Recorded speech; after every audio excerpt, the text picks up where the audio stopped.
আসসালামু আলাইকুম। আজকে আমি বানিয়ে ফেলবো ফ্রুট সালাদ।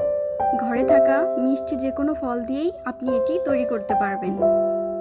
এই ফ্রুট সালাদ বানাতে আমি কিছু আঙুর, একটা বেদেনা, একটা গ্রিন অ্যাপেল ব্যবহার করেছি। ফলগুলোকে ছোট ছোট করে কেটে অবশ্যই তার আগে আমি আধা ঘন্টা ফলগুলো ভিজিয়ে রেখেছিলাম। তারপরে আমি এগুলো কেটে নিয়েছি। আপনাদের ঘরে সাধারণত কম বেশি এরকম ফ্রুটস থেকেই থাকে, তো এরকম দুই তিনটা ফ্রুটস নিয়েই তৈরি করে ফেলতে পারেন। তো আমি যতটুকু সালাদ বানাবো পরিমাণ মতো কাটা ফলগুলো নিয়ে নিচ্ছি।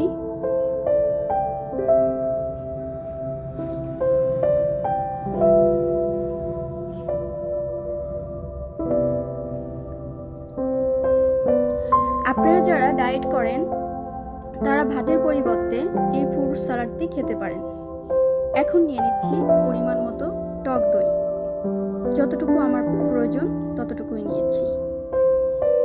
আমি যতটুকুই খাবো তার জন্য ততটুকু পরিমাণে আন্দাজ করে আমি টক দই এবং ফলগুলো নিয়ে নিচ্ছি। এবার আমি একটু মিষ্টির জন্য মধু নিয়ে নেব। আপনারা চাইলে এটা স্কিপ করতে পারেন, আর বাসায় মধু না থাকলে আপনারা চাইলে স্কিপ করতে পারেন, তবে একটু মিষ্টি ব্যবহার করলে সালাদটার স্বাদ বাড়িয়ে যায়।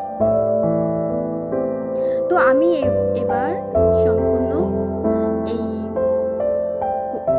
উপাদানটি মিক্স করে নেব, মাখিয়ে নেব।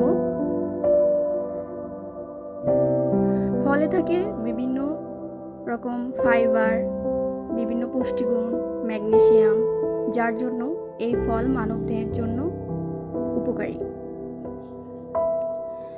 এই যে আমি এখন আমার সালাডটা রেডি। আপনারা কিছুক্ষণ মাখানোর পরে এটা আমি খাবো, এবং আপনারা চাইলে এটা ডেজার্ট হিসাবেও ব্যবহার করতে পারেন।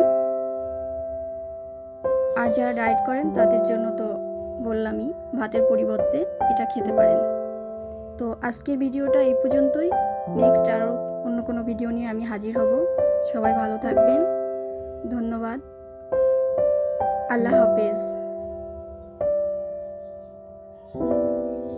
আসসালামু আলাইকুম।